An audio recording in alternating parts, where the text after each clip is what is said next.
Saya Cornelius Ginting, selamat datang di Forex Desa. Dalam channel ini Anda akan mendapatkan berkat firman Tuhan untuk rohani Anda.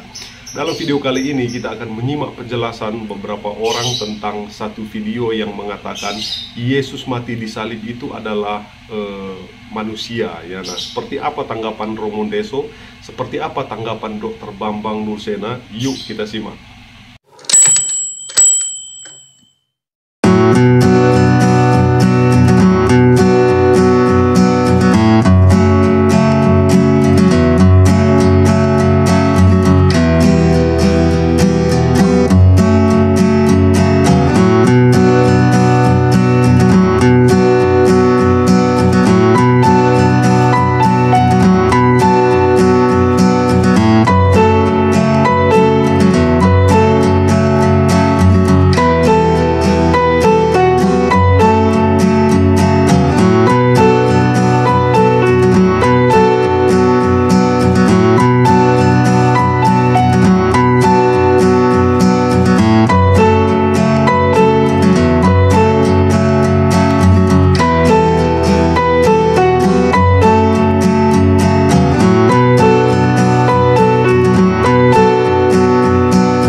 Orang ini bilang tubuh Yesus adalah tubuh manusia, yang mati di salib itu tubuh manusianya Yesus.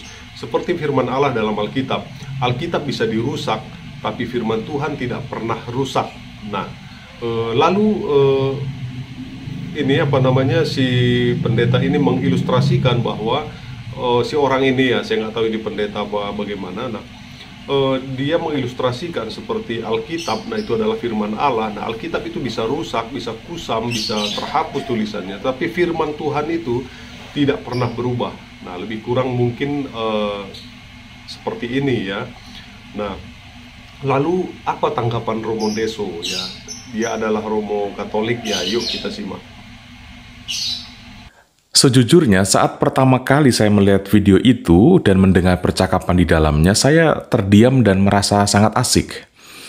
Karena seakan-akan memberi jawaban atas kasak-kusuk diskusi tentang iman akan Yesus Kristus.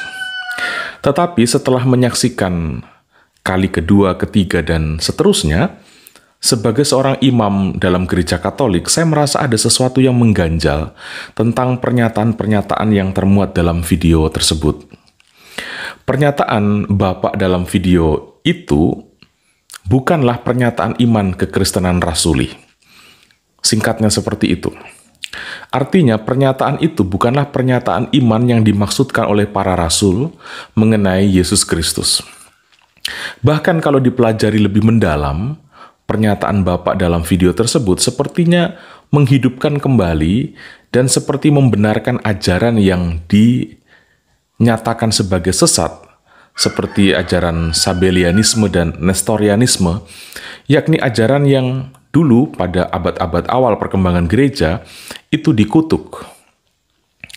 Nah, melalui video ini saya ingin mengajak Anda semua untuk mencermati beberapa hal berikut ini. Yesus disebut Kristus, atau yang diurapi, atau Mesias, sejatinya adalah firman Allah yang menjadi manusia. Firman Allah itu bukanlah ciptaan Allah. Firman Allah itu keluar atau lahir dari Allah. Nah, firman Allah bukan dijadikan oleh Allah, melainkan ada bersama Allah itu sendiri. Dan firman Allah itu menjadi manusia, itulah Yesus Kristus.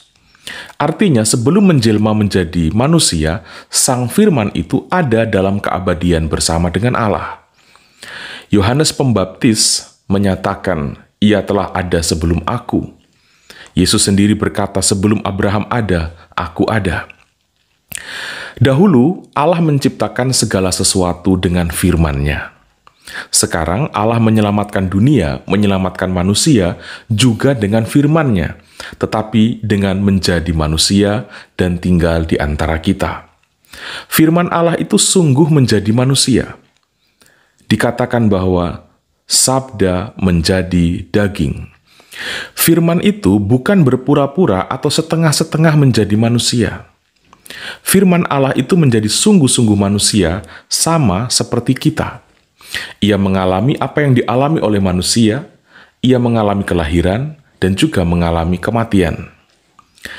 Iman atas penjelmaan yang nyata ini terlihat dalam konsistensi Gereja Katolik dalam merayakan Natal, yakni pada 25 Desember, dan bukan pada tanggal yang lain. Karena sebagai manusia nyata, sebagai tokoh historis, Yesus memiliki riwayat hidup dari kelahiran sampai kematian, layaknya manusia pada umumnya. Natal adalah perayaan di mana kita merayakan kelahiran seorang manusia yang sungguh-sungguh manusia, dan bukan tokoh dongeng atau tokoh fiktif belaka. Karena itu, liturgi kelahiran Yesus tidak boleh dirayakan berdasarkan penghayatan. Sebaliknya, harus berdasarkan data historis. Sekali lagi, itu karena Yesus adalah tokoh historis, tokoh yang memang benar-benar ada. Kita harus pahami bahwa konsekuensi dari inkarnasi, konsekuensi dari sabda menjadi daging, yaitu pendekatan kita terhadap Allah, akhirnya menggunakan bahasa manusia, seturut pengalaman yang sangat manusiawi bersama dengan sang daging itu. Demikian pula ketika kita berbicara tentang kematian Yesus di kayu salib. Orang bertanya, siapa yang disalib? Yesus atau Tuhan? Kalau Tuhan, Tuhan kok disalib? Dan kita dengan mantap harus berkata, yang disalib adalah Tuhan, yang wafat adalah Tuhan. Firman Tuhan atau firman Allah itu disalib dan wafat. Penjelmaannya menjadi manusia, sekali lagi saudara-saudari, bukan sebuah kepura-puraan. Ia sungguh-sungguh menjadi manusia. Maka penyaliban Yesus adalah penyaliban firman Allah. Kematian Yesus adalah kematian firman Allah. Firman Allah itu tidak berpura-pura mati, tidak berpura-pura disalibkan. Dia sungguh-sungguh wafat. Ini adalah totalitas dari inkarnasi. Sabda itu sungguh-sungguh menjadi daging dan mengalami apa yang dialami oleh daging, mulai dari kelahiran sampai kematian. Dari sinilah kita mengerti seperti apa sebenarnya isi hati Allah itu. Maka adalah keliru pendapat dalam video yang tadi kita saksikan yang membelah dan membedakan kemanusiaan Yesus dan ketuhanan Yesus. Seakan-akan dua hal yang terpisah. Adalah keliru kalau dikatakan bahwa yang disalibkan itu adalah manusia, sedangkan Tuhan tidak mungkin disalibkan. Tuhan itu kekal. Adalah keliru bahkan sesat jika mengatakan bahwa kemanusiaan Yesus hanyalah cara Allah untuk menyelamatkan manusia. Adalah keliru mensejajarkan Yesus dengan lembaran kertas dalam Alkitab. Kalau dikatakan rusaknya kertas dalam Alkitab tidak sama dengan rusaknya firman Allah, memang itu benar, tetapi analogi itu tidak bisa dipakai untuk menjelaskan tentang hakikat pribadi Yesus Kristus. Jika tetap dipakai, maka itu menyimpang dari iman asali para rasul.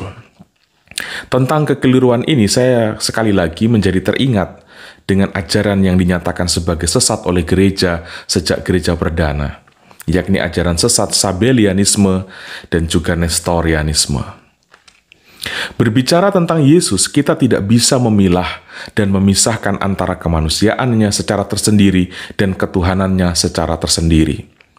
Yesus Kristus adalah perwujudan hakiki firman Allah. Melalui inkarnasi, kealahan dan kemanusiaan menjadi substansi dari firman Allah itu. Sekali lagi, melalui inkarnasi, kealahan dan kemanusiaan menjadi substansi dari firman Allah. Dia sungguh-sungguh Allah, dia sungguh-sungguh manusia. Dalam syahadat Nisea Konstantinopel, bahkan dengan tegas dikatakan, Yesus naik ke surga dan duduk di sebelah kanan Bapa. Artinya apa? Yesus sungguh-sungguh Sang Firman Allah, yang memang melekat pada Allah yang disapanya sebagai Bapa. Kita tentu ingat bahwa Konsili Nisea itu diadakan untuk menegaskan iman kekristenan yang sebenarnya, untuk melawan ajaran-ajaran sesat saat itu. Salah satunya yang saya sebutkan tadi, Sabellianisme, dan juga dalam perkembangannya kemudian ada Nestorianisme. Orang-orang di luar sana mungkin risih mendengar pernyataan Tuhan disalib. Bukankah Tuhan itu maha kuasa? Penyaliban Tuhan seperti sebuah pernyataan yang memuat pertentangan tentang hakikat, tentang jati diri dari Tuhan itu sendiri. Karena ingin menyingkirkan kerisihan itu, banyak dari kita mencari jawaban termudah dan sederhana yang cocok dengan logika orang-orang, sampai-sampai menyederhanakan misteri ilahi untuk sekedar menuntaskan kekalutan orang yang bertanya. Bahkan tidak lagi peduli jika itu akhirnya menentang prinsip iman para rasul. Demi terdengar masuk di akal khalayak umum, kita rela memelintir sendiri iman kita. Ini tidak boleh terjadi. Atau mungkinkah kita sebenarnya sedang membangun iman kekristenan yang lepas dari iman para rasul? Tidak ada kekristenan di luar para rasul. Dan saudara-saudari, atas kekalutan pernyataan Tuhan kok disalib, saya memberi jawaban seperti ini. Inilah konsekuensi dari kasih. Kasih kerap melahirkan hal-hal yang tidak masuk akal. Hal-hal yang di luar dugaan, hal-hal yang mencengangkan. Bahkan pemahaman kita tentang Allah bisa menjadi porak-poranda ketika kita serius untuk menyelami kasih-Nya. Saat kita menyatakan bahwa Allah adalah kasih, maka kita harus siap menerima hal-hal yang mencengangkan tentang Dia. Hal-hal yang membuat kita mengenyiritkan dahi tentang diri Allah itu sendiri. Kalau kita masih saja berontak dan menolak pernyataan bahwa Tuhan disalib, maka ini tanda bahwa pemahaman kekristenan kita tentang Allah cacat. Itu tanda kita belum sungguh kenal dan belum sungguh-sungguh menerima Yesus Kristus.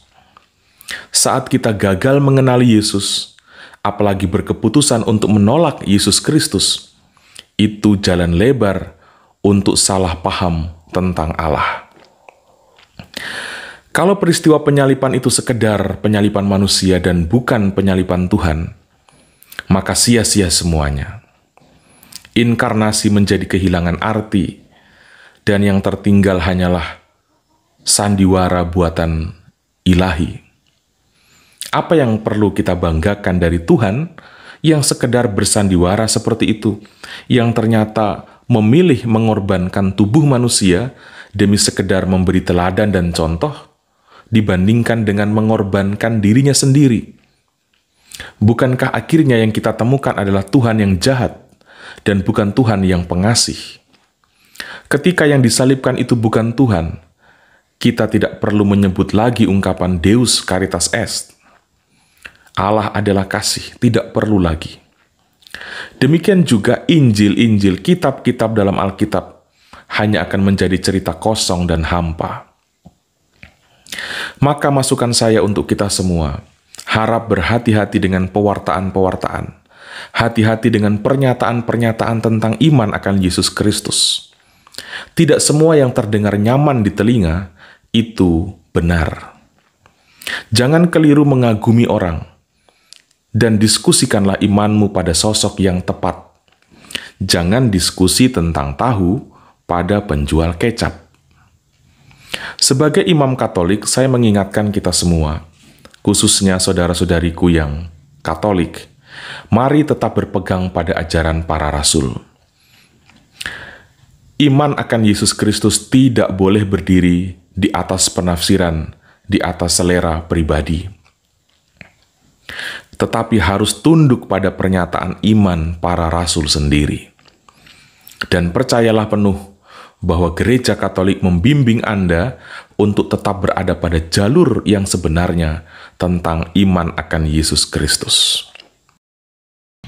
Oke, Romo Ndeso bilang Yesus yang mati di salib itu adalah benar-benar Tuhan yang mati, atau ketuhanan Yesus dan manusianya yang mati. Nah, saya juga masih bingung bagaimana Tuhan bisa mati ya. Oke, nggak apa-apa. Yuk kita simak bagaimana pendapat Dr. Bambang Nursena ya. Pak, ini selalu, apakah Tuhan itu mati? Ini kan pertanyaan yang sangat sering ya. Sebetulnya saya jawab gini bosen juga, tapi enggak apa-apa lah. Kita orang sabar lebih daripada para pahlawan. Kata Tuhan tadi kan sudah dikatakan itu kan fungsional.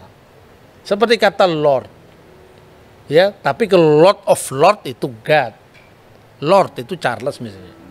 Kalau Charles mati, yang mati itu apa Lordnya apa Charlesnya? Ya Charlesnya. Lord tidak bisa mati kan, Lord itu jabatan. Semisal misalnya Presiden Soekarno wafat. Yang wafat kan fisik Soekarnonya. Presiden kan itu jabatan, mana bisa jabatan wafat. Makanya dia yang dibunuh dalam keadaannya sebagai manusia. Bukan Tuhan itu dibunuh.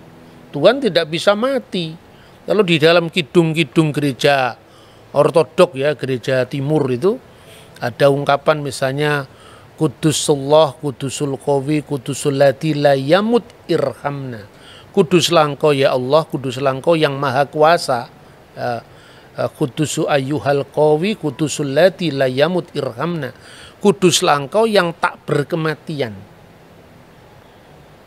Ya, kasihanilah kami. Tapi ada rumusan yang berasal dari gereja-gereja non-Kalsedonian yang berbunyi ya, Kudusulillah, Kudusulil Qawi Kudus, Kudusulillahi la yamut irhamna, Kudusun Kudusun yaman sulibta anirhamna. Kuduslah Engkau ya Allah, kuduslah Engkau yang maha kuasa, kuduslah Engkau yang tak berkematian, yang disalibkan bagi kami, kasihanilah kami.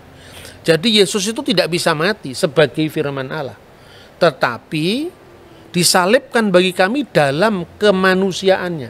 Itu ayatnya clear sekali kok. Dan dalam keadaannya sebagai manusia dia telah taat, bahkan taat sampai mati, bahkan mati di kayu salib. Yang mati di kayu salib itu dalam keadaannya sebagai manusia.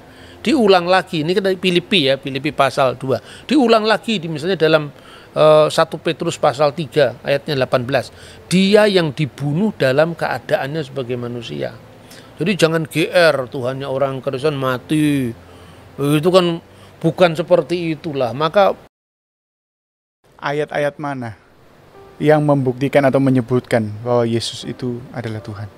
Ya tentu banyak sekali ya. Misalnya Kisah Rasul pasal 2 ayat 36. Karena Allah telah menjadikan Yesus yang kamu salibkan sebagai Tuhan dan Kristus. Tapi sekali lagi, ini kata Tuhan ini maknanya Lord loh. Nah, Adonai, tetap pemilik, pemelihara ya, fungsional. Kalau itu perlu ditambahkan, jangan hanya mengatakan pertanyaan Yesus di mana disebut Tuhan. Tapi di mana Yesus disebut Allah? Dalam Yohanes 1 ayat 1. Firman itu bersama-sama dengan Allah dan firman itu adalah Allah. Firman itu adalah memra Allah, tapi sekaligus memra min khedem Allah. Firman yang itu adalah bersama-sama dengan Allah, min khedem Allah, sekaligus firman itu adalah Allah sendiri. Ya, terus terakhir barangkali ya, orang mengatakan, di mana Yesus pernah mengatakan, ya, akulah Allah, sembahlah aku. Ya, tidak ada ungkapan seperti itu. Tapi apakah berarti kalau misalnya Jokowi tidak pernah, saya Presiden Indonesia, hormatlah kepada saya, kan nggak perlu. Orang sudah tahu kalau dia Jokowi, Presiden, ya toh? Tuh, kalau dalam konteks kitab suci, pertanyaan itu bisa dibalik. Di mana di dalam ayat Alkitab pernah dikatakan, aku, kata Yesus, bukan Allah. Jangan sembah aku. Tidak ada. Apa berarti mereka mau mengaku? Kalau gitu Yesus Allah, kan tidak seperti itu. Wong dia Islam kan tidak mungkin mengaku Yesus adalah Allah. Kita Kristen ya tidak mungkin mengakui Quran itu adalah firman Allah atau Muhammad adalah Rasulullah atau Nabi Allah. Setiap agama itu kafir terhadap agama lain. Tidak usah kita menstigmakan orang lain kafir, orang lain yang berbeda harus kita musuhi, tidak perlu. Oke, jadi menurut saya ya, saya lebih setuju dengan penjelasan Bapak Bambang Nursena. Kalau menurut kalian bagaimana? Nah, seperti apa? Nah, oke, kasih di kolom komentar. Bagaimana menurut kalian? Apakah yang mati itu ketuhanan dari firman itu, yaitu Yesus itu, atau memang itu yang mati manusianya? Bagaimana? Oke, kasih di kolom komentar. Oke, saya Cornelius Ginting mengucapkan terima kasih.